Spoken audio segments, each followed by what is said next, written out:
Hey there, and welcome to your personalized deep dive. I know you're super interested in how big companies can think like startups, so we're diving into The Lean Startup by Eric Ries for you. It's like the entrepreneur's Bible these days, whether you're a small team or a giant company. Yeah, for sure. What I found really fascinating is the book's origin story. You know, Ries was so frustrated seeing all these great products just failing. So he decided to develop this whole new approach. And what's even cooler is that it's not just some abstract theory.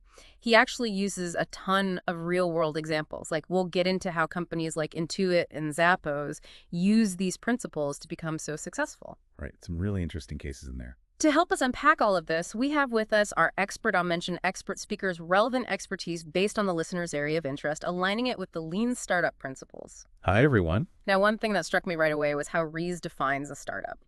Yeah. You might think it's all about Silicon Valley tech companies, but it's actually much broader than that. It's really about any organization dealing with huge uncertainty while trying to make something new. Absolutely. And, that's what's so interesting about the Intuit story.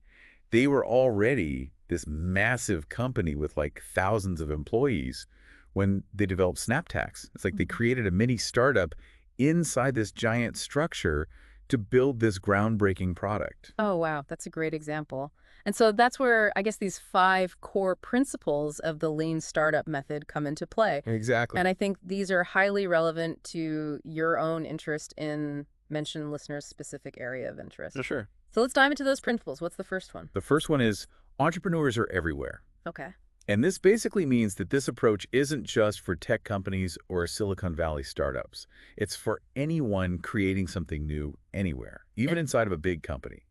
It's all about having that entrepreneurial spirit. I love that. It's like having that startup mindset no matter where you are. So what's next? Second principle is entrepreneurship is management. Oh, interesting. So it's a different way of thinking about management. Okay. It focuses on learning and adapting and being flexible and, constantly evolving.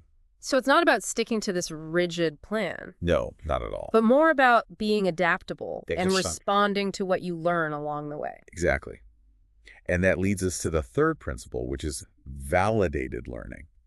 And this is really the heart of the lean startup method. I'm all ears.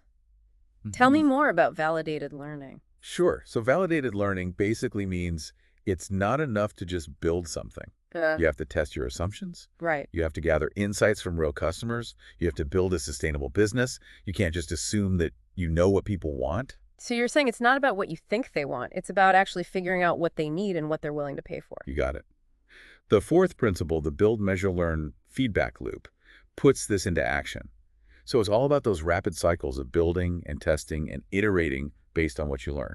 Okay, so you're talking about constant experimentation and refinement based on real-world feedback. Exactly. And finally, we have innovation accounting, which throws traditional accounting out the window. And it introduces new ways to measure progress that are actually tailored to startups and even startups inside of larger companies. Okay, so innovation accounting sounds really interesting. I'm already kind of intrigued by that, but maybe we'll dive deeper into that later. For now, I want to talk a little bit more about this idea of validated learning because, it really resonated with me, especially the idea of making sure you're building the right things, not just building things right. What are your thoughts on that? Yeah, it's crucial. And, the story of IMVU, this 3D avatar platform, really shows how dangerous it can be to just rely on your assumptions. Oh, yes. I remember reading about IMVU's early struggles. Yeah. It seemed like a cool idea, but something wasn't clicking. Right.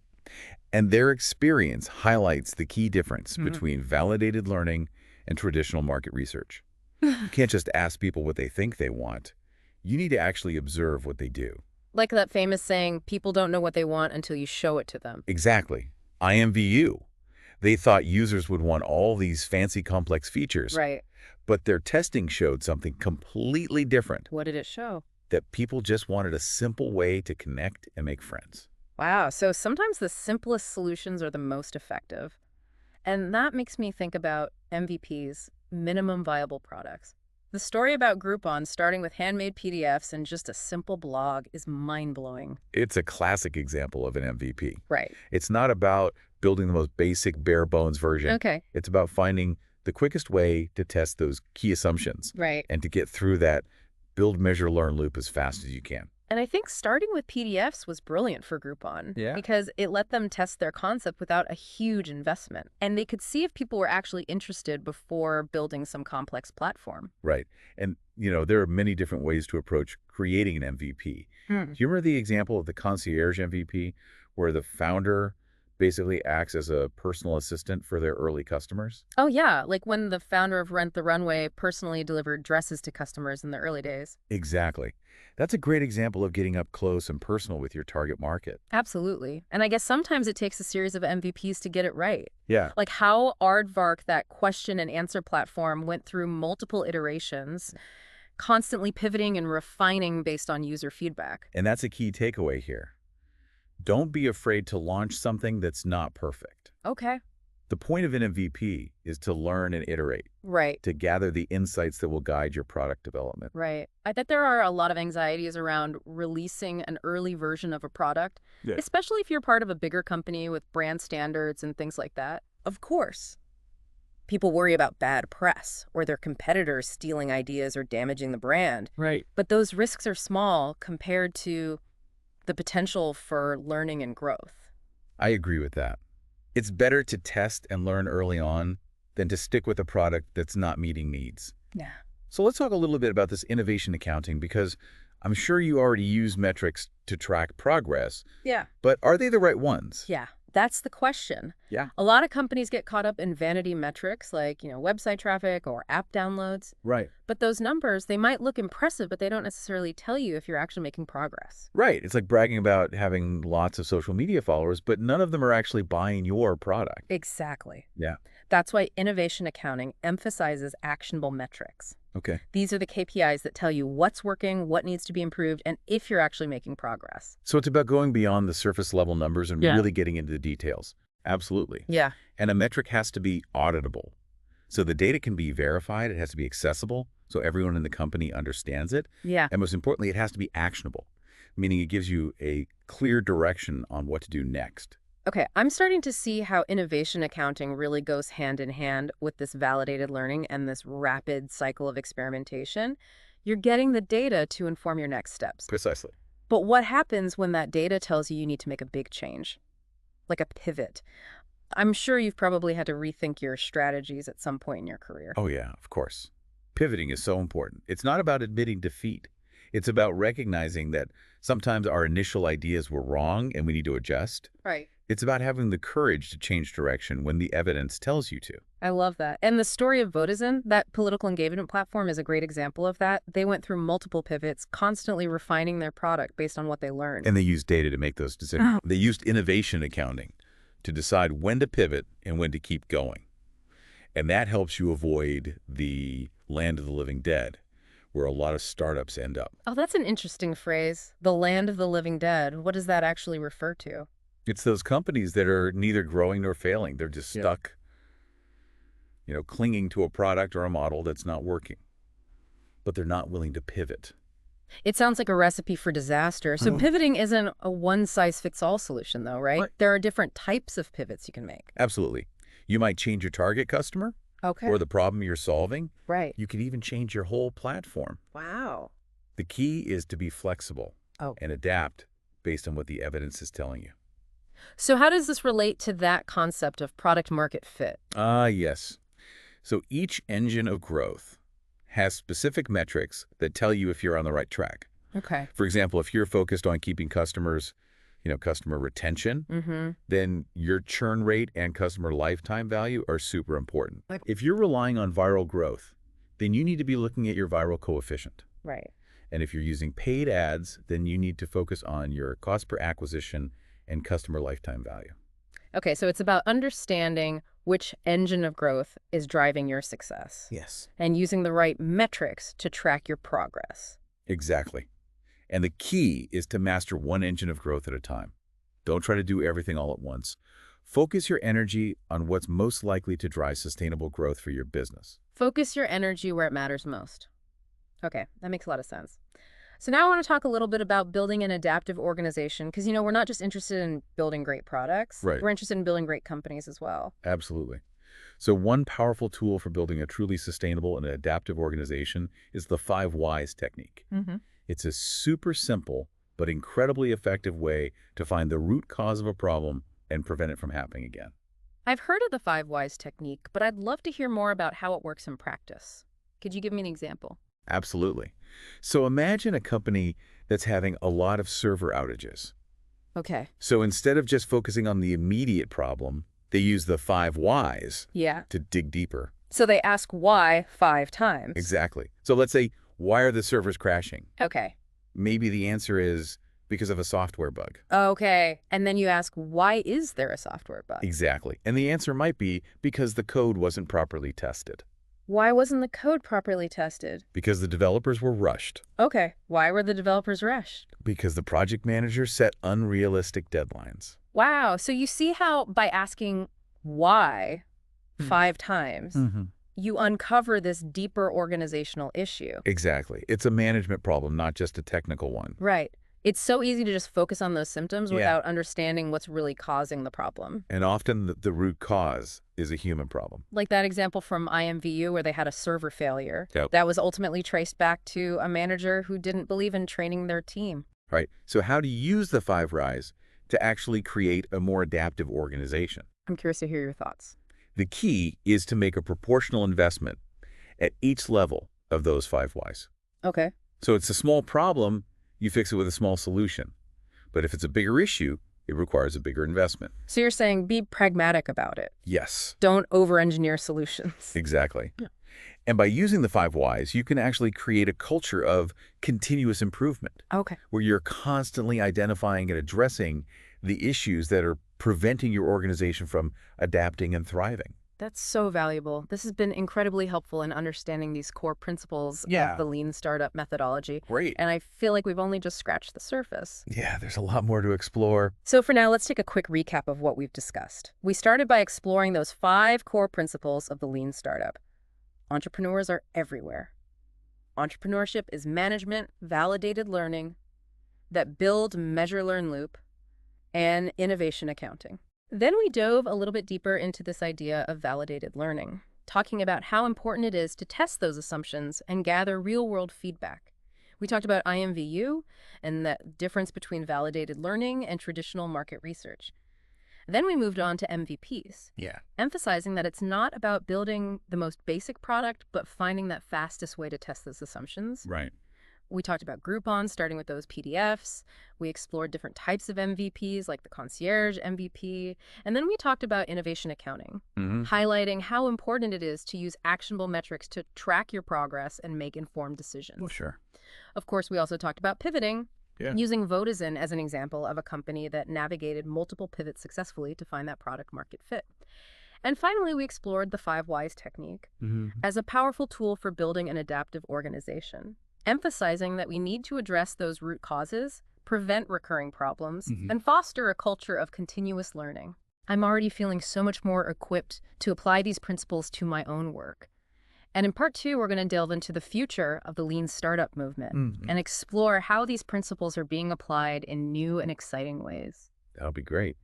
You know, it's really exciting to think about the future of the lean startup movement. It's not just about individual companies anymore. It's really about applying these principles to like some of the biggest challenges that we face as humans. Yeah, now that you mention it, I remember reading about Ries's ideas about using lean startup principles to tackle things like education and healthcare. Right. It's a really interesting concept. But, you know, I also know that you tend to be a bit skeptical of any like rigid system or framework. Right. So what are some of the potential limitations or dangers of the lean startup method that we should be aware of? Well, you're right to be cautious. Like any methodology, it's not a magic bullet. Okay. It really requires critical thinking, adaptation, a willingness to challenge those assumptions, even your own assumptions. There's a risk of becoming too rigid or dogmatic. Yeah, so it's not about just blindly following the rules. Yeah. It's about understanding the principles Right. and applying them thoughtfully to your specific situation. Exactly. And that's why Ries is actually advocating for more research and experimentation to really refine the lean startup toolkit. Huh. One of his ideas is to create these startup testing labs, Oh, wow. almost like scientific laboratories, but for entrepreneurship. Okay, so these labs would be like controlled environments where they can test different approaches and see what actually works? Exactly. They could compare things like different team structures, Yeah. communication styles, decision-making processes, Yeah. even funding levels, Right. to see how these factors really impact outcomes. So instead of relying on intuition or anecdotal evidence, Right. they would have empirical data Exactly. determine what really works best in different situations. Imagine the insights they could uncover. It could really revolutionize the way we think about entrepreneurship. It's an exciting idea. And I think beyond just the research, Ries has also proposed this kind of radical idea of a long-term stock exchange, right? Yeah, it's a pretty bold vision. He argues that the current financial system is too focused on short-term profits, Okay. and that this actually discourages companies from investing into truly groundbreaking long-term innovation. So this long-term stock exchange would be a more patient and supportive environment for companies that are really focused on building those sustainable businesses. Exactly. And solving real It would problems. reward companies for taking that longer view, Yeah. for investing in R&D, for building stronger relationships with their customers and communities. It's a fundamental shift in how we think about capitalism. It's a really ambitious idea. It's hard to imagine such a dramatic change happening overnight. It is ambitious. Yeah. But just the fact that someone is proposing this is inspiring, I think. It challenges us to think differently about how we measure success and how we incentivize innovation. Okay, so let's bring this back to our discussion of the lean startup methodology. We've covered a lot of ground, validated learning MVPs, pivoting, building an adaptive organization, and now these more future-looking ideas. What are some key takeaways that you hope our listener is walking away with? I hope they feel empowered to embrace experimentation, to really challenge those assumptions, and to view failure as an opportunity for learning and growth. The lean startup is all about using uncertainty to your advantage. So it's about being agile, adaptable, and always willing to learn. Exactly. And I hope they feel inspired to think bigger, Mm-hmm. to consider how these principles can be used to tackle some of the world's most pressing problems. Right. It's about using innovation to create a better future for all of us. Absolutely. And finally, I hope they feel motivated to never stop learning and experimenting. The lean startup is a journey, not a destination. It's a mindset. It's a way of life. And I have a feeling that this is just the beginning for our listener. They're clearly someone who's driven to learn and grow. I agree. So let's talk about how to actually put all of this into practice. Because one of the biggest challenges with the lean startup method is applying it to real-world situations, especially within larger organizations. Yeah. So I think we should focus on some practical tips and techniques that can help people navigate those complexities. Yeah, and I think the first step is really identifying those leap of faith assumptions, right? You're absolutely right. Every business plan, every strategy is built on assumptions. And if you don't identify and test them, you're building on shaky ground. It's like building a house on sand instead of solid rock. Exactly. And that's where the build, measure, learn loop comes in. You need to create those MVPs to test those assumptions as quickly as possible. So it's not enough to just have an idea. You have to get out there and actually test it in the real world. Exactly. But how do you go about choosing the right metrics to measure your progress? I feel like that can be pretty daunting. It can be. Yeah. And choosing the right metrics is crucial. It's where a lot of companies go wrong. They get caught up in those vanity metrics that don't actually reflect their progress. Right. We need to focus on those actionable metrics. Right. The ones that give you clear insights into what's working and what needs to be adjusted. Can you give an example of how a company might track and use actionable metrics? Sure.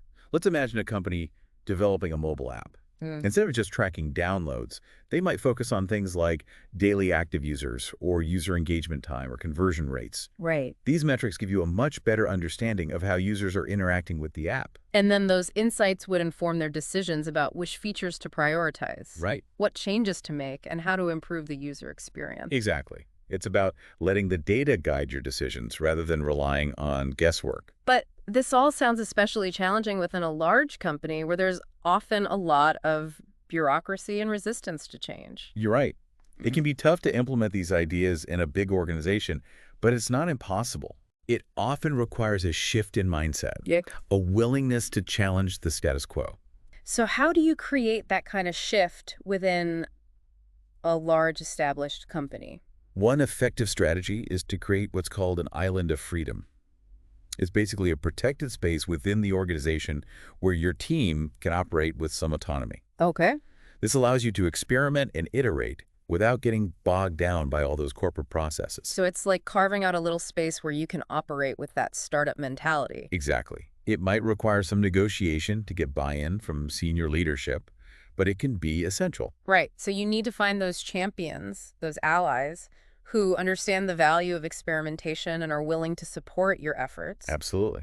And once you have that space, you need to build the right team. Right. People who are comfortable with ambiguity, who are passionate about solving problems, and who are willing to challenge the status quo. So it's not about finding those traditional rock star employees Not necessarily. who are used to following orders and executing flawlessly. It's more about finding those adaptable, curious, resilient individuals who thrive in a fast-paced, ever-changing environment.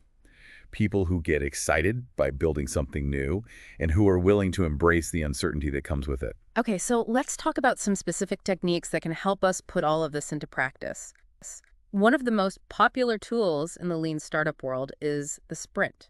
Can you explain what a sprint is and how it works? Sure. So a sprint is basically a time-boxed period, usually 1 or 2 weeks, where you just focus on building, testing, and learning as quickly as possible. Okay. It's like a mini version of that build, measure, learn loop, Right. condensed into a short burst of activity. So you set a clear goal for the sprint, Right. whether it's testing an assumption, building a prototype, gathering feedback, Exactly. and then you work really intensely towards that goal for that set period of time. And there are different methodologies like Scrum or Kanban Right. that can help you structure and manage those sprints effectively. So again, it's not about blindly following a process. It's about understanding the principles and adapting them to your own needs. Exactly.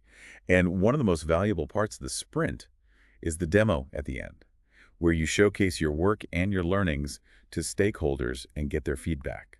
So it's a chance to celebrate your progress. Yeah. Share what you've learned and get buy-in from those decision makers. Exactly. And beyond the sprint, there are other techniques like A/B testing and continuous deployment that can really help you accelerate that learning process. Can you explain those briefly? Sure. So A/B testing is basically about running controlled experiments Okay. to compare different versions of a product or feature, Okay. see which one performs better. It's like running a science experiment, but within your own product or service. So you're using data to make informed decisions about what features to prioritize Exactly. and how to optimize your product. And then continuous deployment is about automating that release process. Okay. So you can get those new features and improvements into the hands of your customers as quickly as possible. So it's about removing those bottlenecks and creating this seamless flow of innovation. Exactly. And remember, these techniques are not just for tech companies. They can be applied to any industry, any function, any process where you're trying to improve something or create something new. Okay, so now I want to talk about something that can be a little bit of a taboo topic in organizations. Okay. And that's failure. Yeah. Because the lean startup embraces failure as part of the learning process. Right. But how do you actually create a culture where failure is not only accepted but encouraged?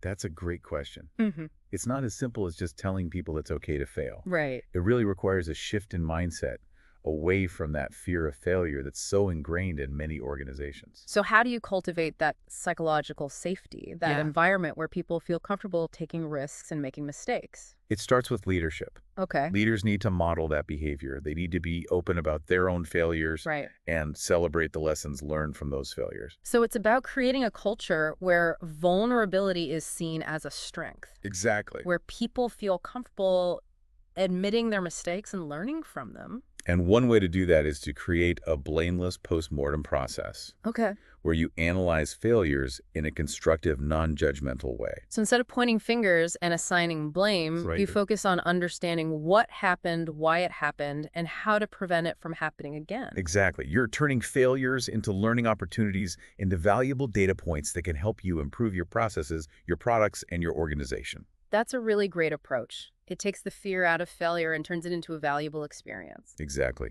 And remember, creating this kind of culture is an ongoing process. It requires constant reinforcement and commitment from everyone in the organization. Okay, so let's shift gears a bit and talk about this idea of continuous improvement. Okay. Because the lean startup is not a one-time project. Okay. It's an ongoing process of experimentation, learning, and adaptation. It's like that Japanese concept of Kaizen, the idea of continuous incremental improvement.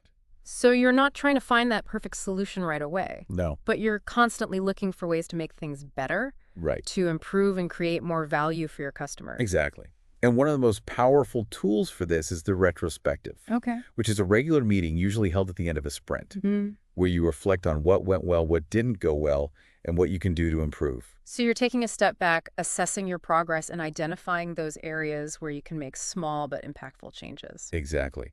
And the key is to focus on actionable insights, Mhm. specific things that you can do differently next time to improve your processes, your teamwork, your overall effectiveness. So you're creating a culture of reflection. Yes. Where you're constantly asking, how can we do this better?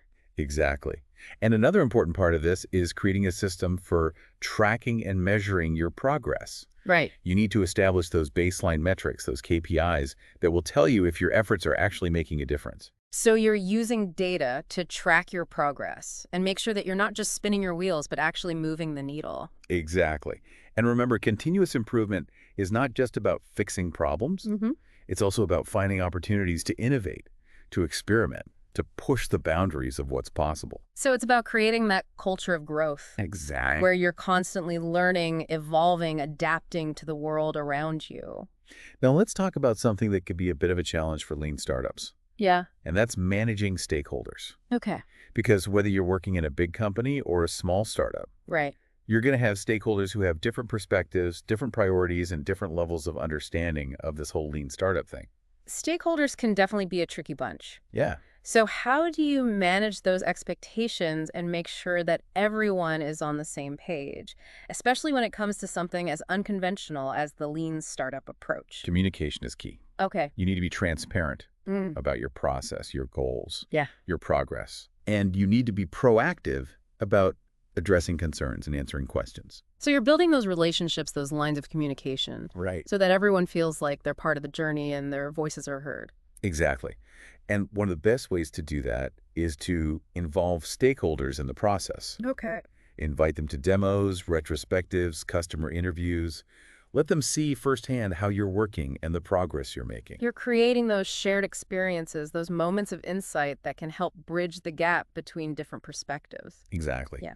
And it's also important to be clear about your metrics, your definition of success. Okay. If you're using innovation accounting, you need to explain those metrics to stakeholders. Right. Help them understand how they might differ from traditional financial metrics. So you're educating them about the lean startup approach, Right. about the value of experimentation and validated learning, Exactly. and helping them understand that success in this context might look different than what they're used to. And remember, stakeholders aren't just external investors or executives. Right. They can also be internal colleagues, team members, even your customers. So it's about managing those relationships across the board, Exactly. making sure that everyone feels heard, understood, and valued. Now let's talk about something that can be a bit controversial, Yeah. and that's scaling a lean startup. Okay. There's often this perception that the lean startup is only suitable for early stage companies or small teams. Right. But what happens when you need to grow to expand your operations to reach a wider audience? Yeah, that's a great question. How do you scale a lean startup without losing that agility, that Aren't- experimental mindset that's so crucial to its success? It's a delicate balancing act, Right. and there's no one-size-fits-all answer. But one of the key principles is to maintain that decentralized structure, Okay. that empowerment of teams, even as you grow. So you're avoiding that traditional hierarchical structure Exactly. where decisions are made at the top and then cascaded down to the bottom. You need to create those autonomous teams, Okay. those mini startups that can operate with a certain level of independence. So it's like those islands of freedom, but on a larger scale. Exactly. And one way to do that is to create a platform for experimentation, Okay. where you establish those core principles, those shared values that guide decision-making across the organization. So you're creating that culture, Look. that DNA of experimentation Exactly. that permeates every level of the company. And another important part of scaling is to maintain that focus on learning, on validated learning, even as you grow. Right, so you can't get complacent. No. You have to keep testing, Right. keep experimenting, Right. keep pushing the boundaries. Exactly. And one way to do that is to create a system for continuous innovation, where you're constantly exploring new ideas, new markets, new opportunities. So you're creating that engine of growth, that perpetual cycle of innovation Exactly. that will keep your company moving forward. Now let's talk about something that's often overlooked in these discussions, and that's the human factor. It's easy to get caught up in the tools, the techniques, the processes. Mm-hmm. But at its core, the lean startup is about people. It's about building those high-performing teams. Right. those passionate individuals who are driven to create something meaningful. And one of the most important parts of building those teams is creating a culture of trust, of psychological safety, Okay. where people feel comfortable taking risks, sharing their ideas, and even making mistakes. So you're creating an environment where people can be themselves, Right. where they can bring their whole selves to work, Exactly. where they feel valued and supported. And another important part of this is to focus on intrinsic motivation, Okay. to find ways to connect people's work to their passions, their values, their sense of purpose. So it's about creating a work environment where people feel like they're making a difference, Exactly. that they're contributing to something bigger than themselves. And that's where the lean startup can be so powerful. By empowering people to experiment, to learn, to iterate, you're not just creating better products, you're creating better human beings. You're helping people develop their skills and reach their full potential. Exactly. And that's what makes this whole movement so inspiring. It's not just about building businesses, it's about building a better world. It's about using innovation to create a more equitable, more sustainable future for all of us. Absolutely. So let's talk about some specific ways that you can actually cultivate that human factor within your own organization. Right. One of the most powerful tools is coaching, Okay. where you provide guidance, support, and feedback to help people grow and develop. So you're being a mentor, a guide, a champion for your team members. Exactly. And another important part of coaching is creating a culture of feedback, Okay. where people feel comfortable giving and receiving feedback, both positive and constructive. So it's about that open dialogue, that honest exchange of ideas that can help everyone learn and improve. Exactly. And another important tool is recognition, Okay. where you acknowledge and celebrate people's contributions, Yeah. their successes, their efforts. It's about showing appreciation, gratitude, and respect for the people who are doing the work, who are making things happen. And remember, recognition doesn't have to be something big or extravagant. Right. It can be as simple as a sincere thank you or a public acknowledgement of someone's hard work. It's about those small gestures. Yeah, Those moments of connection. exactly. That can make a big difference in people's lives. Now let's talk about something that can be a bit of a challenge within large organizations, and that's creating a culture of experimentation. Okay. Because there's often a lot of resistance to change, a lot of fear of failure, and a lot of bureaucracy that can really stifle innovation. So how do you break through that inertia, that resistance to change, and create a more experimental, a more innovative culture? Well, it starts with leadership. Okay. Leaders need to model that behavior. Okay. They need to be open about their own experiments, their own failures, and they need to encourage others to do the same. So it's about creating that top-down support for innovation, that permission to experiment, Right. that freedom to fail. Exactly. And then another important part of this is creating a system for innovation accounting, Okay. where you're actually tracking and measuring your experiments, your learnings, and your progress. So you're taking this data-driven approach Exactly. to innovation so you can actually demonstrate the value of it. And the ROI of your efforts. And another powerful tool is to create a culture of learning, Yes. where you encourage people to share their knowledge, their experiences, and their insights. Exactly. It's about creating that environment where people feel comfortable asking questions, seeking help, and learning from each other. And one way to do that is to create a knowledge management system Right. where you capture and share those learnings in a way that's accessible and useful to everyone. So you're creating that repository of knowledge, that collective wisdom that can help your organization learn and grow. Okay, so now I want to talk about something that can be a little bit of a sensitive topic, Okay. and that's organizational politics. Yes. Because, within any large organization, there's bound to be a certain amount of politics, a certain amount of jockeying for position, and a certain amount of resistance to change. That's true. Organizational politics can be tricky to navigate. So how do you navigate those complexities without getting bogged down in all the drama? Well, it's about being strategic about building relationships and about understanding those unwritten rules of the game. So you're saying you have to be savvy, You do. but also maintain your integrity and your values. Exactly. And one of the most important aspects of this is building alliances. Okay. Finding those people who share your vision, your values, and your goals. So you're finding those champions, those advocates, Right. who can help you navigate the complexities and push your ideas forward.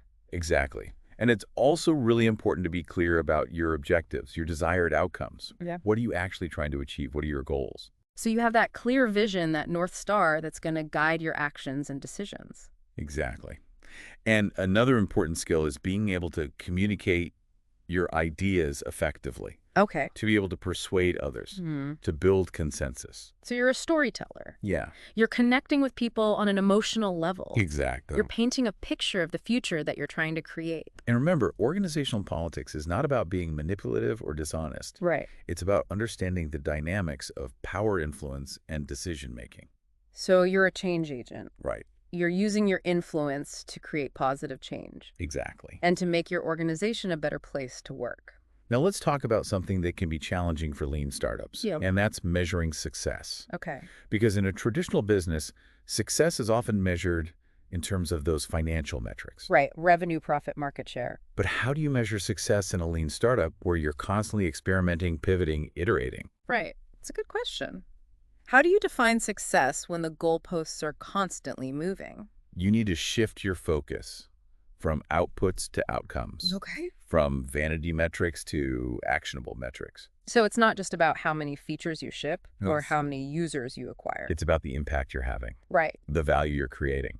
And one of the key metrics in a lean startup is learning velocity, Okay. which is basically a measure of how quickly you're learning and adapting. So how fast you're going through that build, measure, learn loop. Exactly. How quickly you're iterating, how effectively you're responding to feedback. And another important one is customer validation, Okay. which is a measure of how well your product or service Yeah. is meeting those customer needs. So those are more qualitative metrics like customer testimonials, You're right. stories of how your product is making a difference. And remember, measuring success in a lean startup is not about finding that single magic number. Oh. It's about using a combination of metrics, both quantitative and qualitative, to get a holistic view of your progress. So you're creating a balanced scorecard, Exactly. a dashboard of metrics that will give you a clear picture of how you're doing and where you need to focus your efforts. Now let's talk about building a sustainable business model, Okay. because it's easy to get caught up in the excitement of innovation, of creating a great product. Right. But at some point, you need to figure out how to make money, how to create a profitable business. That's a crucial point. How do you balance that need for innovation with the need for financial sustainability? You have to find that sweet spot, that balance between creating value for your customers and capturing value for your business. Right. So building a business that's both mission-driven and financially viable. Exactly.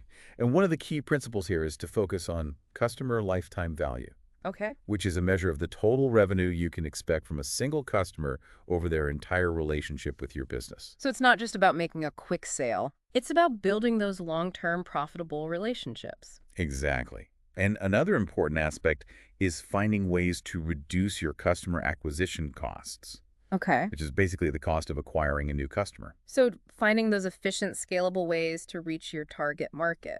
Right. And another key principle is to create a recurring revenue stream, Okay. whether it's through subscriptions, memberships, or repeat purchases. So you have that predictable, consistent stream of revenue Exactly. that can help you weather any storms that might come your way. And remember, building a sustainable business model is not a one-time thing. It's an ongoing process of experimentation, iteration, and adaptation. So you're constantly looking for ways to improve your offerings, Right. to create more value for your customers, Least. and to optimize your business model. Now let's talk about managing growth. Okay. Because when you find that product market fit, when you start to see some traction, Yeah. it can be tempting to try to grow as quickly as possible. Right. But rapid growth can also be dangerous. It can lead to burnout, to quality problems, Hmm. to losing that lean startup agility. So how do you manage that growth, that scaling process without losing your way? It's about finding that balance between speed and sustainability, Okay. between growth and profitability. Right. So growing in a way that's healthy and sustainable. Exactly. And that preserves your culture and your values. And one of the key principles here is to focus on building a strong foundation, Okay. a solid infrastructure Okay. that can actually support your growth. So you're investing in those core systems, those processes, those people Right. that will allow you to scale effectively. Exactly. And another important part of this is hiring the right people. Okay. People who are not only talented and skilled, but who also share your values and your vision. So you're building that team, that culture that can actually sustain that growth. Exactly. And another key principle is to maintain that focus on customer satisfaction, Right.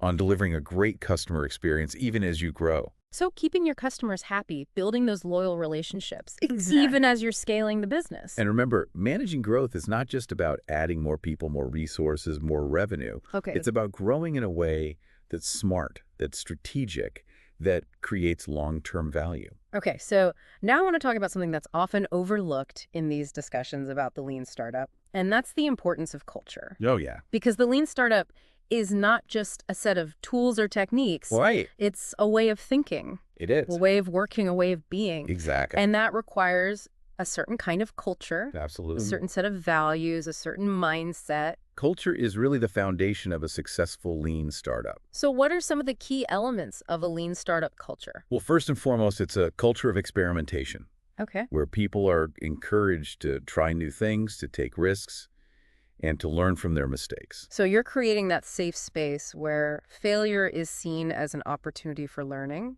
Exactly. And it's also a culture of learning, where people are constantly seeking out new knowledge, new skills, new insights. So you're creating that environment where people feel empowered to learn, to grow, to develop their potential. Exactly. And it's a culture of collaboration, Okay. where people are working together, sharing ideas, supporting each other.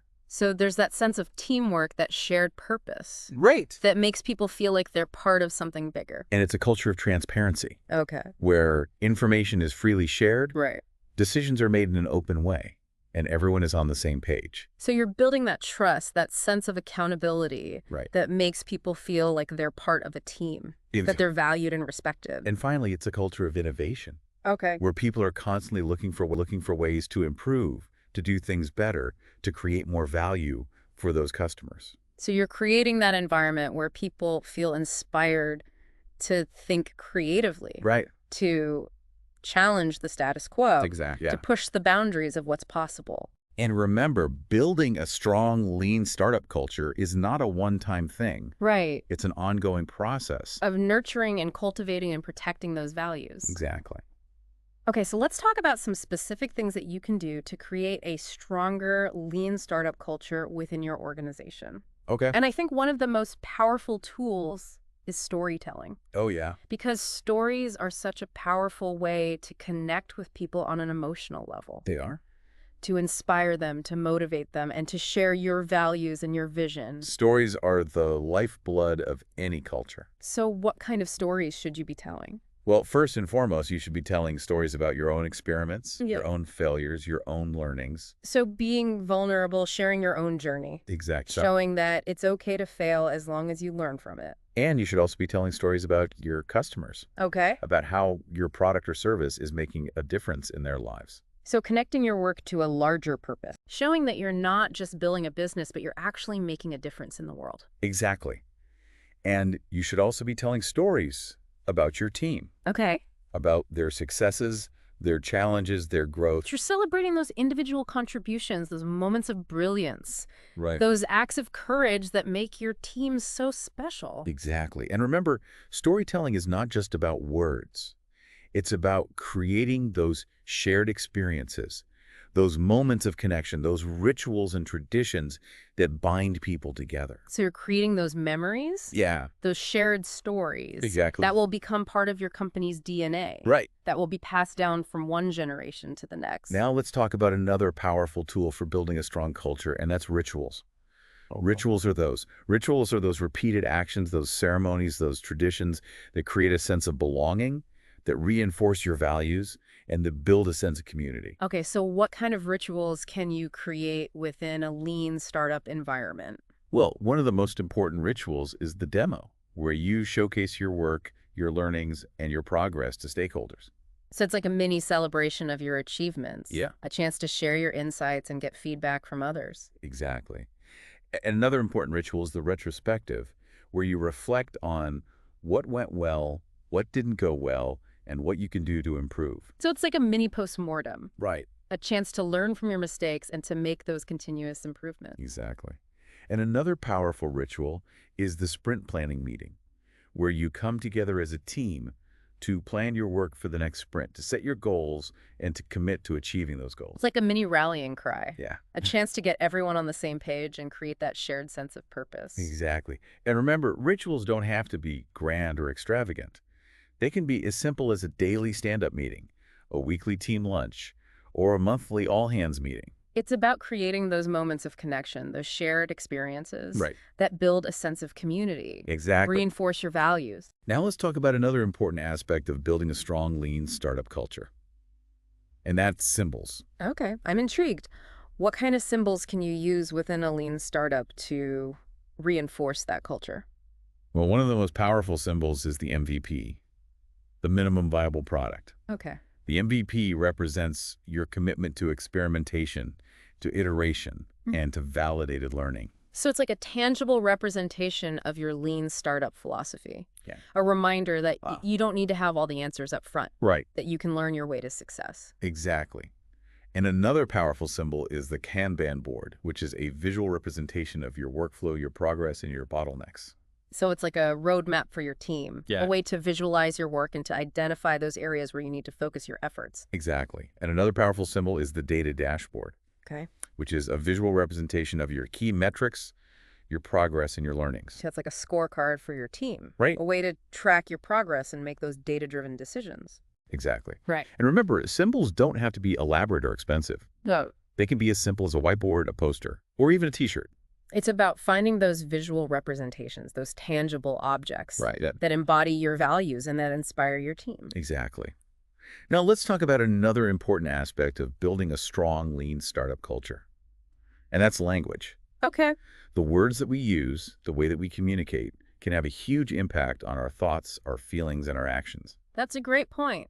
Words have so much power. So how can you use language to reinforce those lean startup values and create that culture of experimentation and innovation? One of the most important things is to avoid using language that's associated with failure or blame. Okay. Instead of talking about failures, talk about experiments or learnings. Instead of talking about mistakes, talk about iterations or pivots. So you're shifting the perspective, Exactly. reframing those negative connotations and Right. fostering a more positive, growth-oriented mindset. Exactly. Yeah. And it's also important to use language that's empowering. That encourages people to take ownership and to be proactive. So instead of saying, we need to do this, Right. you might say, how can we achieve this together? Exactly. Or what ideas do you have for tackling this challenge? You got it.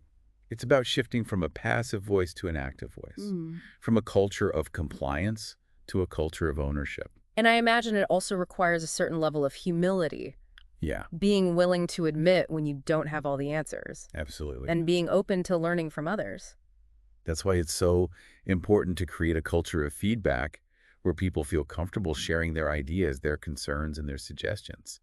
It's about that open dialogue, that honest exchange of ideas. And it's not just about the words themselves, right? No, It's also about the tone, the body language, the overall way that we communicate. it's about creating a positive, supportive, and encouraging environment. That fosters growth. Couldn't have said it better myself. Yeah.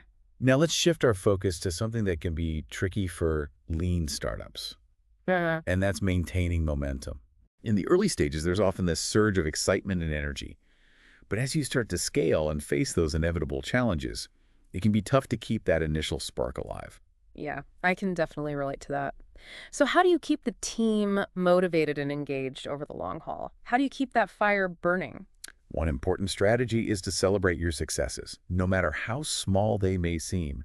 Take the time to acknowledge those milestones, those achievements, those moments of progress. It reminds people why they're doing this, and it reinforces that sense of purpose. And those celebrations, big or small, can really boost morale and Yeah. keep the team energized. Exactly.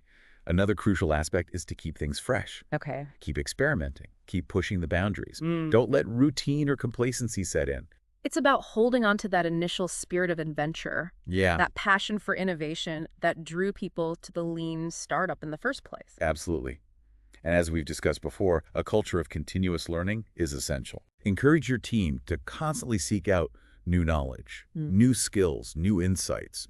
Create an environment where people feel empowered to learn, grow, and reach their full potential. So fostering that growth mindset, Exactly. encouraging curiosity and a thirst for knowledge. And remember, maintaining momentum is not just about working hard.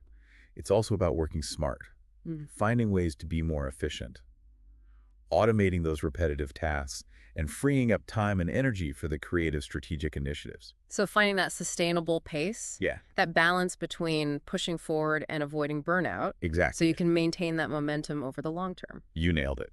Now let's touch on something that's absolutely critical for any lean startup, and that's building a strong network. Okay. Because a lean startup is not a solo mission, it's a team sport. Mm-hmm. And that means building relationships, connecting with others, and seeking out support, guidance, and inspiration. So recognizing that you don't have to do it all alone. Right. That there's a whole community of people out there who can offer support, advice, and encouragement. Exactly. So how do you go about building that network, that community of like-minded individuals? That's a great question. I'm sure our listener is eager to learn how to connect with others on this lean startup journey. Well, attending industry events, conferences, meetups, workshops is a great way to start. Okay. These events provide a fantastic opportunity to connect with other entrepreneurs, investors, mentors, experts in the field. So getting out there, meeting people face to face, Yeah. and building those relationships. Exactly. And don't underestimate the power of online communities. Be active on social media, participate in online forums, and engage with other lean startup enthusiasts. It's a great way to connect with people from all over the world and tap into a wealth of knowledge and experience. It's about leveraging the power of the internet. Right. To expand your network and connect with people you might not otherwise meet. Exactly. And here's a crucial piece of advice. Be generous. Give back to the community. Share your knowledge, your experiences, your insights. Help others along their journey. Pay it forward. So create that culture of reciprocity, where people are willing to help each other and share their expertise. Remember, building a strong network is not about collecting business cards or amassing LinkedIn connections.